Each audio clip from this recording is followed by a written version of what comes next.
तुझी थोर देव तू सदा बरा, जगण्याचं मोल दे ग चरणी साकड, बळ दे ग जिव्हाऱ्यात हेच मागण, जगण्याचं मोल दे ग चरणी साकड.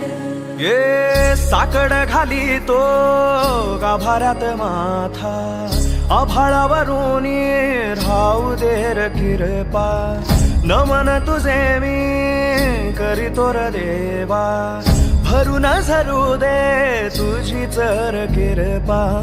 हिमतीचं बीज दे मुली तुझ्या दारची, उभं राहू वादळी ना भीती कुणाची. साथीला तू राहू मी वाट चालतो, खडतर वांगडी असो बाजूरची.